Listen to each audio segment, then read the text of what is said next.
Mike, this is an absolute fact. When Nick Saban was the head coach at, and I think this is, everybody wants to hate the winner, Oh, yeah. but I wasn't a huge fan of Nick Saban at Alabama. I actually enjoyed it when he was trying to be a coach in Miami in the pro leagues. Uh, I didn't mind him that much at LSU, but I'm telling you, the farther he gets from being the head coach at Alabama, the more I like him. Yeah. And the more I have to say, you know what? He's a pretty smart guy. Yeah. And I listen to those little bites that you see on social media and you go, that's genius. Yeah. So, And him, what if he would have been a band director? he'd have been a good one. Would he be one of those old school guys or? No, I think there's this perception of Nick Saban being just like a real hardcore, grind kids down to nothingness and build them like a Marine kind of approach to things. But if you read his books and you read his thought process and kind of look at what he did as a coach, he was pretty far away from that. They worked hard, don't get me wrong, but he was really into building up people. Okay. So, i- is there stuff that he taught? I think you've read more of his stuff than I have, but can we apply some Nick Saban to our profession as music educator? Oh yeah, the first thing I like to do with my band is his nothing speech. Right. And I've heard that. It's awesome. Yeah, and we'll just do it real quick, but, and the job of the band is to say the word "nothing," okay? Right. If you wake up in the morning and It's a feel entitled. responsive reading. Yeah, very Methodist of us. If you wake up in the morning and feel entitled, what would you get? Nothing. If you think someone owes you something, what would you get? Nothing. If you lose your discipline and your work ethic, what would you get? Nothing. If you fail to prepare and give attention to detail, what would you get? Nothing. So nothing is more important than staying focused on being the best you can be no matter what you choose to do. Wow. So if we're just working one set of drill in the marching band or working one chord for tuning and balance and blend, um, everything has to be 100% in because we're not entitled to anything. Our work ethic must be our work ethic, our discipline, and that's another thing. They see him as this hardcore coach, but his belief in discipline was discipline is an inner belief that you do things the right way, especially in the absence of an authority figure. Right. Where a Which lot is of times we think of discipline as punishment. right. I do think that I interchange what you just said with it's kind of my definition of integrity. You do the right thing even when nobody's watching. Yeah, But I can sure see how that could be discipline as well. yeah, That a disciplined person doesn't need somebody overseeing them or supervising them to do the right thing. right. They just know what the right thing is, and the culture of the group has demanded they do things correctly. And I think that's wonderful. Now, will it always work that way? No. Um, but if you get a good enough culture built up in your band, they'll start to self-govern themselves, and you become less the state highway trooper writing out tickets, and you're more so the person who's part of the team helping out the kids around you. So it's Right. something to kind of think about. The other thing I think that's a really good concept of his is what he considered the normal human condition. And he really believes this, and I believe it too. The normal human condition is to be average.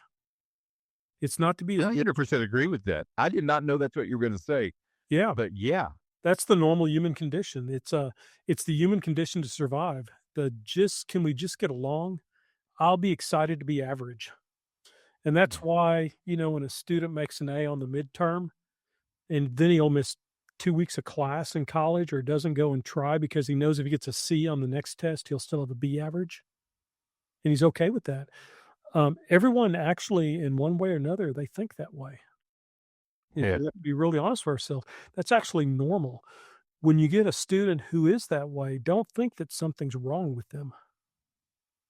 So many directors tell me all these kids, they're just apathetic. mm, They just don't wanna be good. And I always tell them, said, "Well, that's the normal human condition, is to just be average or below average." So it's up to us to figure out a way to get more out of them. What we have to do is get them to achieve at a high level. to get Let me ask you a question. yeah. I'm gonna ask your opinion on this because I think sometimes even the more talented, uh, and again, I'm not trying to get into the argument, are we born with it or do we learn it? I'm talking about the kids that have the potential and know that they can achieve more. Sometimes they won't do it because they don't want to get singled out, even if it's for the right reason. Right. You're exactly They just want to be part of the group and don't listen. I'm not going to do anything to indicate to you that I actually can do this better than anybody else. yes. And that's a normal human condition, whether it be a church, a member of a church, whether it's a member of a football team or a member of a band or a member of the family. It's they will do whatever they can to blend in to the shrubs and not stand out, even if they have all the potential in the world. Because, and also you can kind of factor in the whole, if they take a chance to be really, really good and hold themselves to a higher standard, they just might fail. Well, that too, but I just think that the human condition, the need to belong, is harder to overcome than the desire to be great.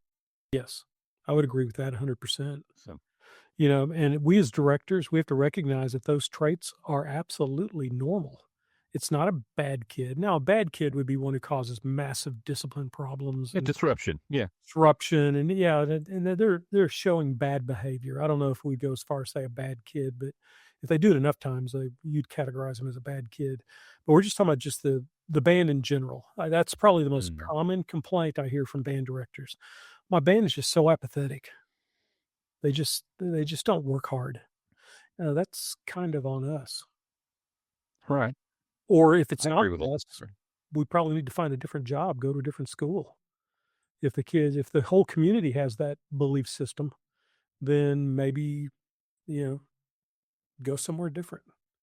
But I Be a think little the great people learn how to do that in a positive motivation, as opposed to because I've heard people say, "Come on, man, you're better than that."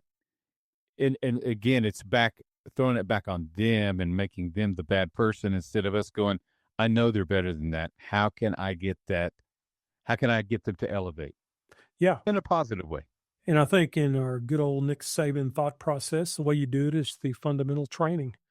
You're not telling them they're a bad person, you're not telling them they're a lazy person. You just keep working on what needs to be worked on, and you just make it work, and you just keep doing it over and over till they come up to that standard. Do you think that there's something to the fact that we don't say you and single them out? You say, "This is how we do it. Yes. This band, this Yeah. is our standard. Come Yeah. on, this is how we do things here," Yeah. as opposed to, "I'm gonna isolate you and say that you don't measure up." Right. 'Cause it's a no zero sum game, to Yeah. call out individual students 'cause you're even if you win, you've lost. Lose, lose. Yep. Yeah, you're just gonna lose. And it's a real important concept to realize that mediocre people don't like high achievers, and high achievers don't like mediocre people. That is such a They're just you can say that one again for the people in the back, my Yeah, friend. mediocre people do not like high achievers, and high achievers don't like mediocre people. And you'll see that even as adults at a convention between band directors. Mediocre band directors don't like high achieving band directors, and high achieving band directors don't like mediocre band directors. And it's not they don't like that person, they don't like the actions of those people. They don't respect them. They don't. They don't. Yeah. Um, you know, uh, it's a tough situation, but you just got to realize that most people would left to their own devices, would prefer to be mediocre and blend in and be average, and life is good, you know? Yeah, return to the mean. Yeah. Yeah, return to the middle. And he was always asked, he said, "Why are you so tough on people?" And he would respond back, said, "I don't know if that's fair." And he'd say, "That I'm really tough on people." Said, "We are in the business to create a standard of how we need to do things." Right. That's our business. And, uh, and now you've got to understand the pedagogy of how to be a good football team as a coach. And you've got to have the pedagogy in your mind and heart of how to be a good band. But our main business is to create that standard of how we're going to do things. How are we going to do things in this program? How we do one thing, we'll do all things the same way, whether it's hanging up our uniform compared to playing the end of the biggest piece in our concert program. How are we going to take care of our equipment? How are we going to load things? How are we going to behave in the band hall? How are we going to behave with our equipment? Are we going to put our stands and chairs up if we were told to? Are we just going to leave the shopping cart in the Walmart parking lot and walk away? Right. You know, You it's know where I fall down on that one, brother. yeah, yeah. But you must recognize as a director that those are the two groups in your ensemble. The the hard part is getting them to exist together while you're trying to lift up the mediocre actions, trying to get them to be better. And I think some really cool things. I saw a deal, and I don't know the player's name, but he played for Alabama, and he was talking about how, and he was ended up later being like an all pro linebacker in the NFL kind of thing. And they asked him, said, now what was your most important memory of Coach Saban? And they said, well, he said one day he overslept and came in late to the meeting. The player did, not Saban. Player Yeah. did. Yeah, he came in late. And Coach Saban didn't say a word. And so he just kind of did his thing. He just kind of slipped into the room and sat there. And then at the end of the meeting, he just kind of slinked off and kind of did what he was supposed. He was a really good player, obviously. But then about 2 days later, the day of the game, said Coach Saban came up to him on that Saturday morning when they're warming up on the field and goes, "Oh, by the way, you're not playing today." And he goes, and he said, "Well," he admitted this on national TV. He goes, the second string player was every bit as good as me, so there was no harm or foul for the University of Alabama on this." But he goes, "But coach," said, "Are you punishing me for being late?" And he goes, "Oh, no, I'm glad you brought that up. I'm punishing you for not coming to talk to me." Exactly. This is great. Yeah. Accountability. Yeah. Yeah. Said it's the accountability is the problem. Said everyone makes a mistake, but said your first job after that meeting should have been to come up to me and said, "Coach, this is what happened," even if it was a bad reason or excuse. Your job is to communicate to me at but since you didn't communicate anything to say, he goes, "I waited for 2 days for And you you didn't care enough to talk You about didn't it. care Yeah. enough to talk to me about it. You thought it was all." He goes, "I see everything that happens," and said, "And you're not playing today. And we'll see how next week goes." And he said that changed the trajectory of his entire football career. And I think sometimes we get into that mindset in band, don't we? Where we Yeah. punish a kid for coming back late after third quarter or whatever, or not having the black socks. So we punish them for this or that. And everything they do wrong has a certain consequence. And I'm not saying that's wrong because there needs to be consequences. But, the first thing is you got to teach them to be accountable to go, hey, Mr. Lunney, I just screwed up and my black socks are sitting at home on my dresser. My mom actually threw a couple of pair on top of my bed because she knows how bad I am about this. And I apologize for that. And then you give the kid a pair of black socks and you go about your business. Chances are they going to forget their black socks again?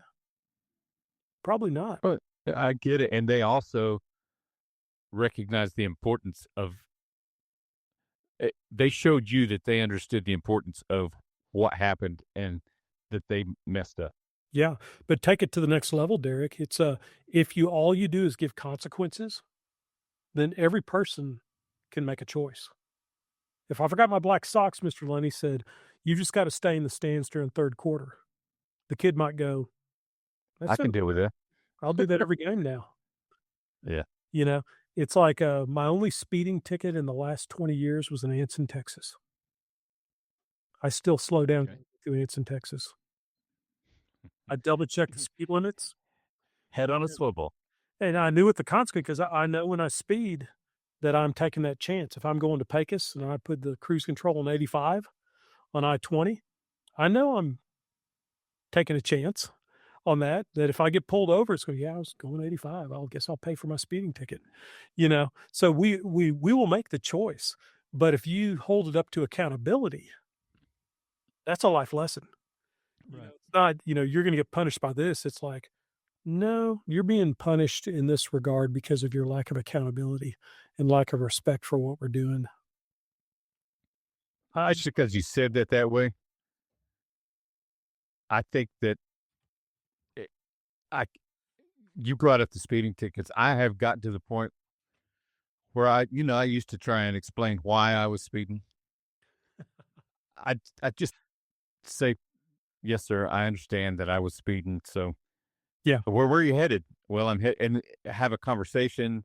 I know I messed up. I wasn't paying attention, and that's typically the right answer. yeah, I wasn't paying attention. yeah. I can't tell you how many times I go, "Well, pay attention."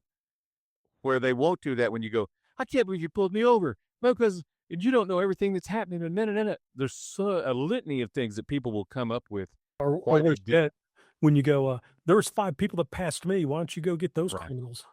Yeah, or, So "Do you have that on your radar? Can I look at your radar in your car? Because I wanna see that I was speeding." Yeah, you're right, I'm just, sometimes it's better to have I, accountability. I think it's where I would rather have admission and accountability than justification. Yes. Quit trying to justify what you did. Was Yeah, it wrong? Yes. What is the consequence for? I mean, it's written down. What are we supposed to do?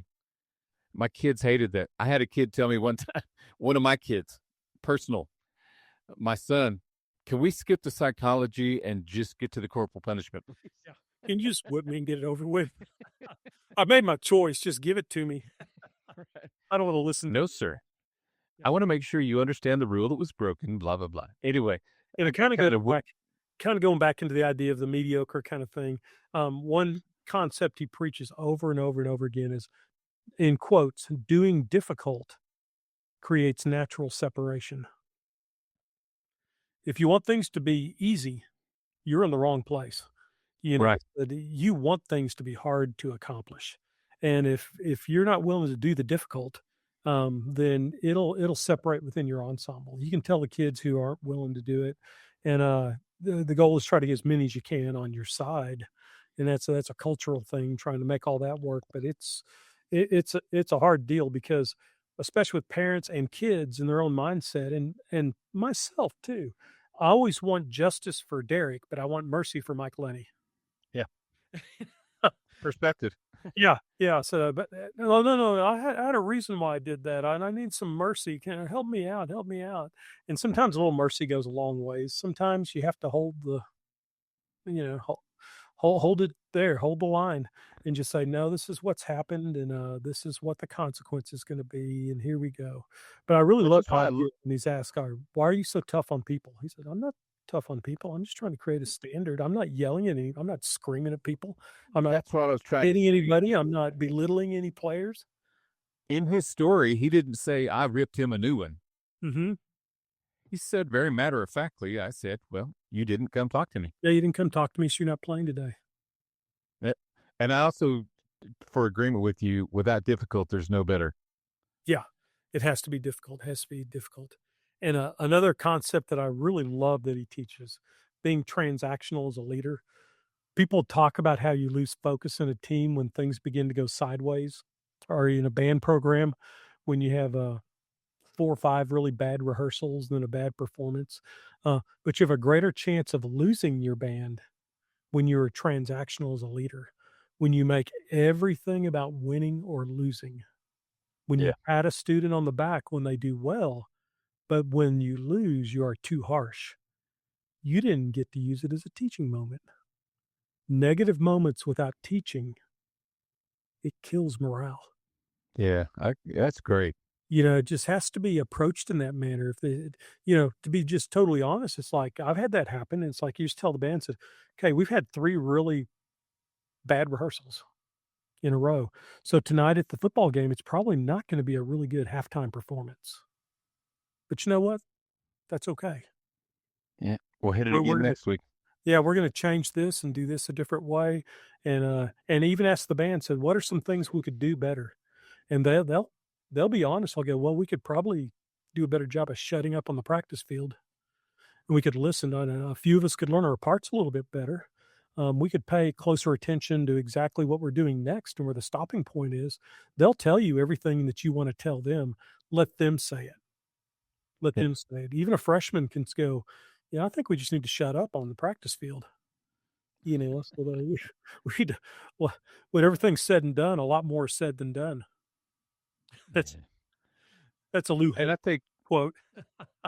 I think it's also sometimes it's easier to say who we are than to be who we are. Yeah, And if you can get somebody to say, we keep saying we're this, this, and this, but we don't do anything to be that, if we're talking, we're screwing around, we're messing around. Again, accountability. Yeah. We get at that instant gratification versus delayed gratification. And Yeah. that's the more society moves quicker and quicker and quicker, the harder that is to teach that lesson. If we just keep our mouths shut and we learn what we're supposed to be doing, then in 2 months from now, we'll have a really good performance. Yeah. Because right now what they wanna do is talk to their friends. And so you've got to somehow keep teaching them that we've got to have delayed gratification. And I like to use it in terms of, if I want to buy a car cash, I can't save up that money in 1 week. It might take me years and years and years and years to do that. But if I Right. use delayed gratification, I can make that happen. But this concept, it'll change your career as a band director in your band because those trophies fill the band hall. But the lessons that you're teaching fill lifetimes. That's what the Okay. kids remember. They don't remember the trophies. They I'm really going to make you be Saban, and I'm going to say something that I hear uh, some of my really good educator friends say that my kids think that they're going to get a one no matter what. I can't get them to work until the last minute. Then they try to do it all in the last week because we think we're going to get a one. And I realize we're using competitive terms there, blah, blah, blah. Mhm. But my point is still the same. When we're talking about instant versus delayed gratification, how do we, is that the kid's fault that they think that they don't have to work that hard and understand the delay? Or is that our teaching that we're not communicating well, that we have to do the right things right now? Yeah, well, And it's hard. Listen, I'm not blaming anyone. So I'll channel my inner Nick Saban and don't listen to the rat poison. that's good. That's good. Because their parents tell them how wonderful they are. They tell each other how wonderful they are. They're the best band there ever was, and they believe all that crap, you know? Right. And it's like, You might need to explain that in terms of rat poison and what well, it's you, just what the public perception is of your program. If it's like they always think you're the best band there ever was, then the band's never gonna get any better. So the only way to really change that in a band program, in my humble opinion, is to play video for them and audio yeah, and say, "Does that sound good? Does that look good?" And have them write down on a piece of paper, what are things you would work on if you were the band director? yeah, And then have them turn that in and then have your drum majors compile that into a list and we can look at it because they will believe in the rat poison. The rat poison because the rat always goes back to eat the cheese, but there's right. poison on the cheese. They like Just the can't cheese. resist it. Yeah, Yeah, but you've got to go past that. So it's just one play at a time. It's one rehearsal at a time. It's about a process. And you've heard me say that forever and ever. It's not outcome. We're not talking goals and motivation and willpower. We're not talking those are important. Don't get me wrong, but you've got to have a process. There has to be a system in place where everyone knows what we're doing today. There's no doubt in right. their minds what's going to happen. Well, It's not here's my you're secondary going to do to that. better, you know. I think part of that rat poison is we've got 100 consecutive first divisions, but nobody in your band had anything to do with the first 96. Yeah. Or why does that mean we'll get one this year? Yeah. Or even at a more important level, why is that statement even important? That's what I'm saying. And that's what I'm trying to say carefully because we throw that stuff around a lot. And listen, congratulations to the programs that have, decades of great ratings and adjudications, but live where your feet are. That sounds like a Mike Lunneyism. Yeah. This year is this year. And you hear coaches say this all the time. So I'm sure Saban said it before. This isn't last year's team. Yeah. This is a whole new deal. And they have to embody all these things that we're talking about for themselves instead of assuming that because they are Alabama or they are insert the name of a fantastic band program that it's just going to automatically happen. Yeah. And I would definitely say that those programs that do well year after year after year after year, it's not from directors holding it over their head how many ones the bands in the past have made. Guess why they keep making ones? because they keep doing the right things. because they keep doing the right thing. Yeah, they've got a system that they're doing now. They kind of pretend like it is. It's like, do you want to be the first senior class that makes a two? You know, Yeah, that has no impact whatsoever. There's not a senior in the world that works harder the next day because you just threatened them with a second division. right. It's not it's not that they don't care, it's just not gonna change their behavior. But if you have a process in place and a system in place with one single habit at a time as you improve upon your program, everyone in the whole band knows what the whole purpose is, of what's happening, and they end up doing well. That's not saying they'll always make the highest rating in an assessment, but they will do well. They will do Yeah. well.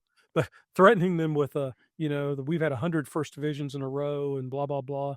That's Well, I was coming at it more from the rat poison aspect of it. yeah, yeah, That could yeah. you don't deserve anything just because you've got a bunch of them in the past. Yeah, yeah, there's no doubt about that. It's not even the same team as it was last week, much less last Right. year, Okay. you know? Okay. And band's kind of the same way. It's kinda crazy. The next one is this: you don't always get what you want, but you always get what you deserve. Oh,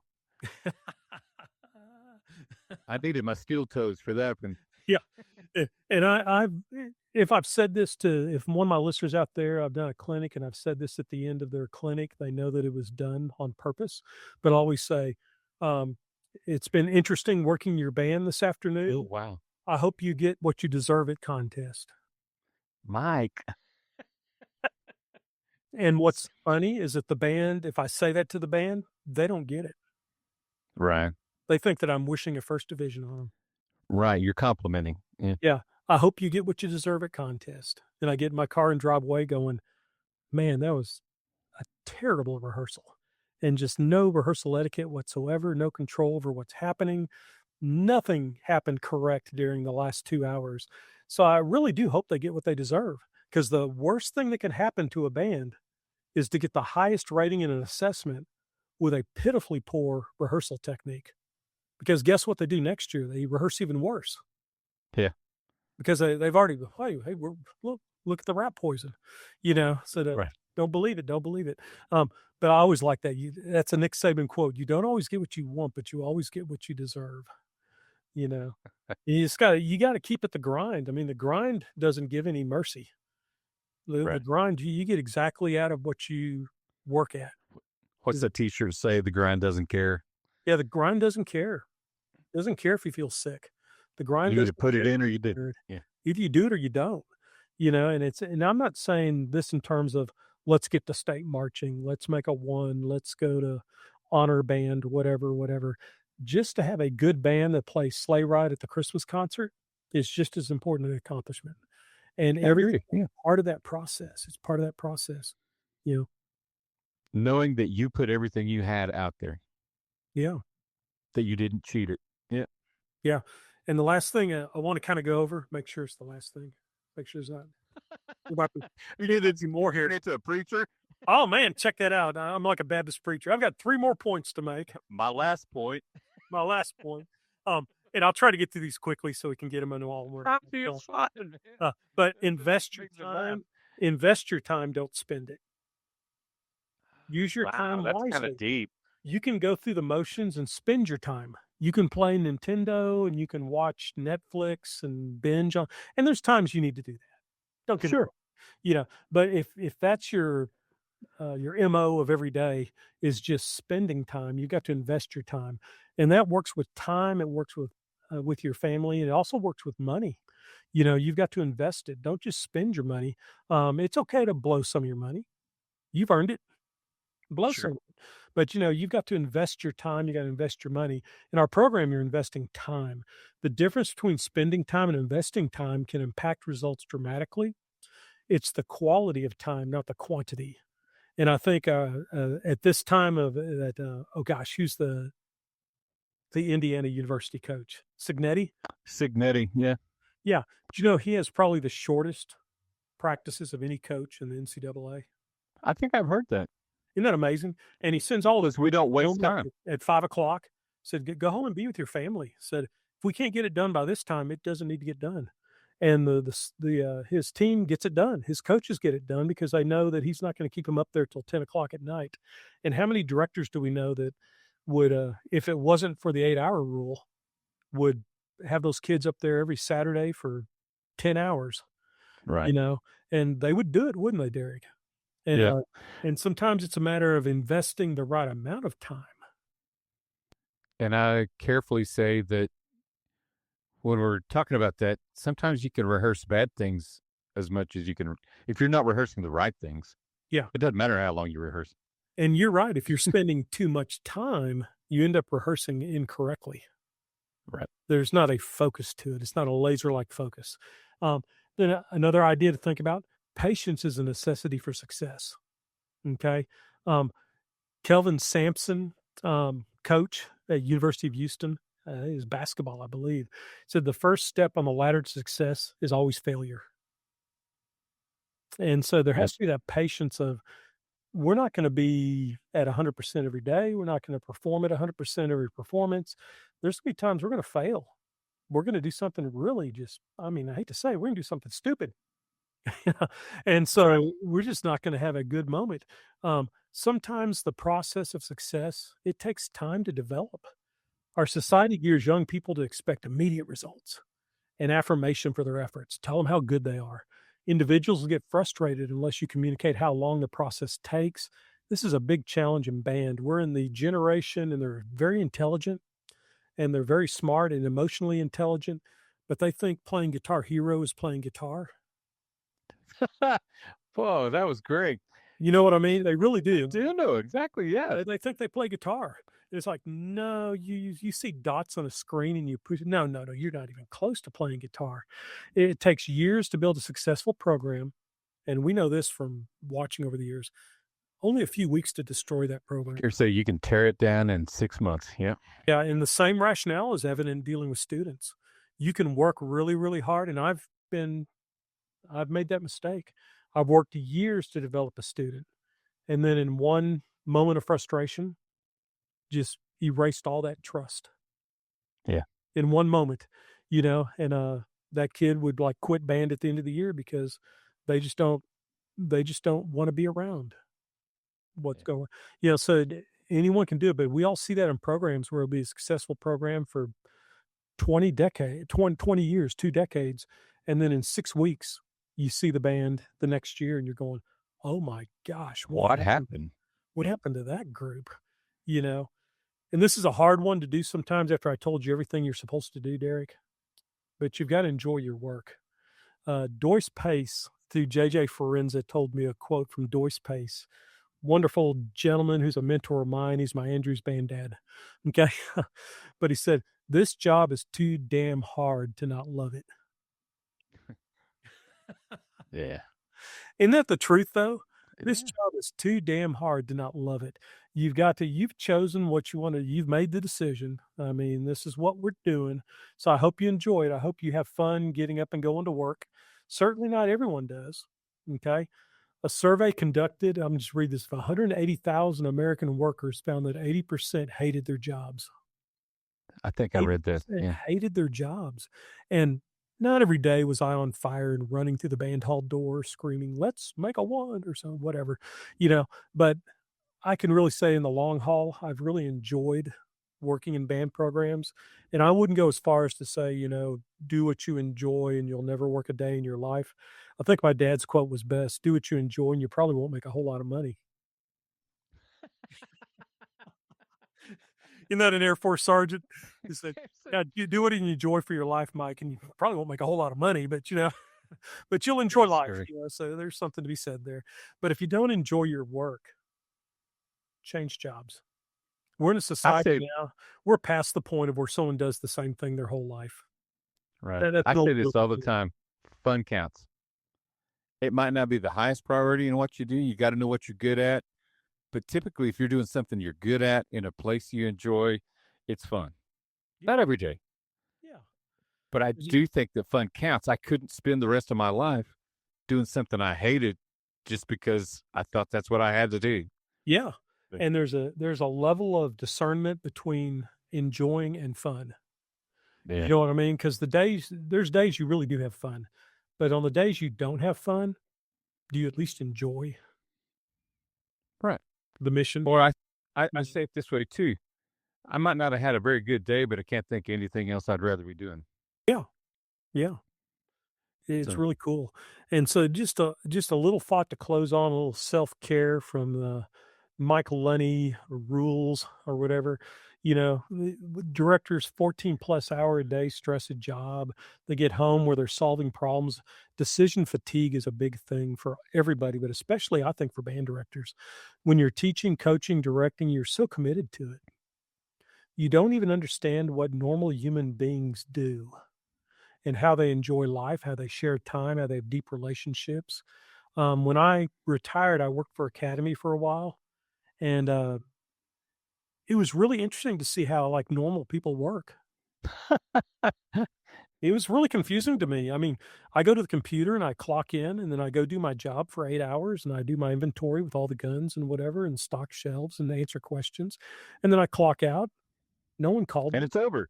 No one sent me an email.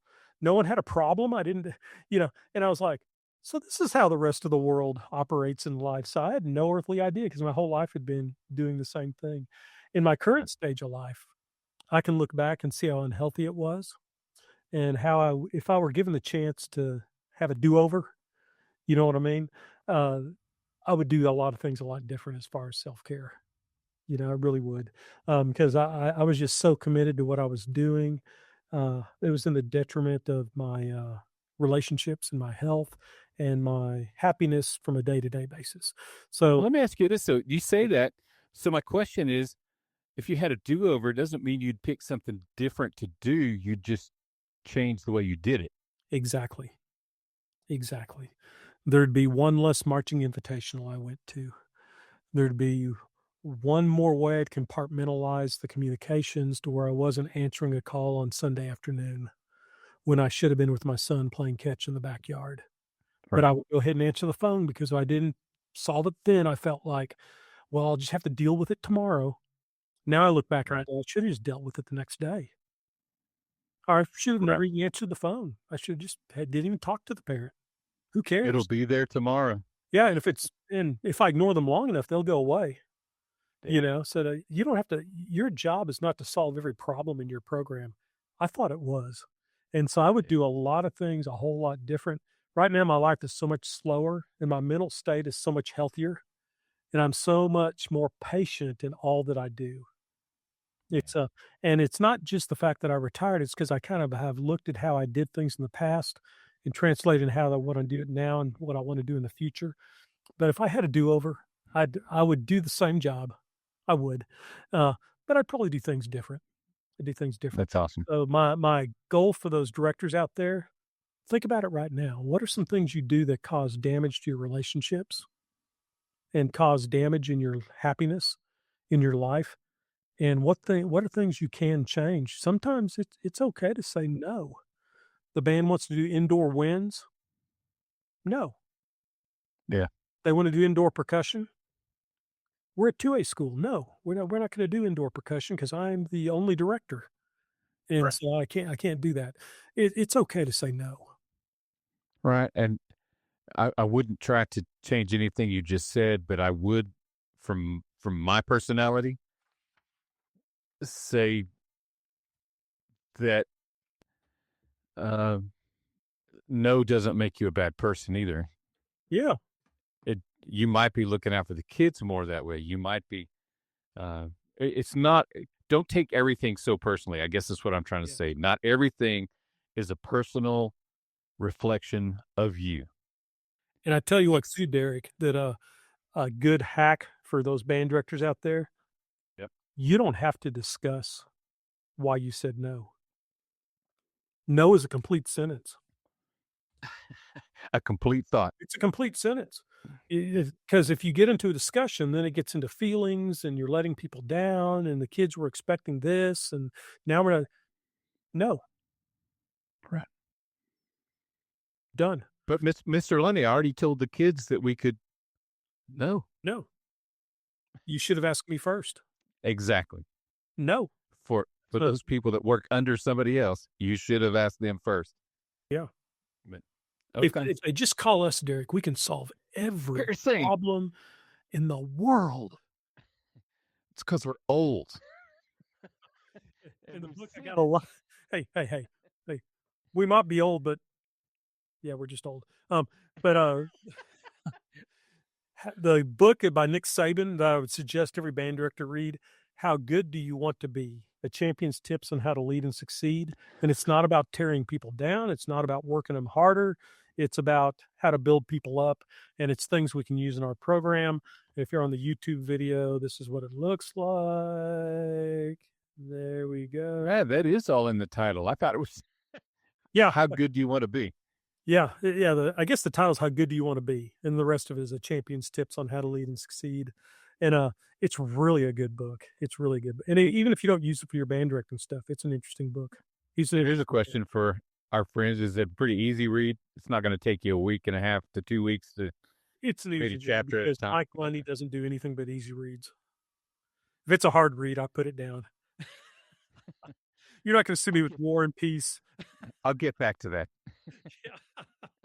It's like, yeah, I wish I knew the term. There's a term in the Japanese language for the stack of books on your nightstand that you plan on. Separately.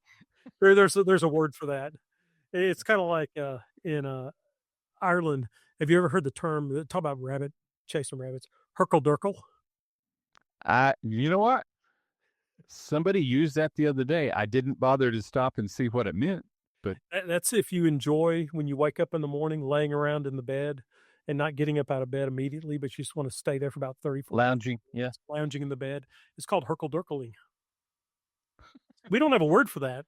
We just call I it don't know who in the world came up with that word for that.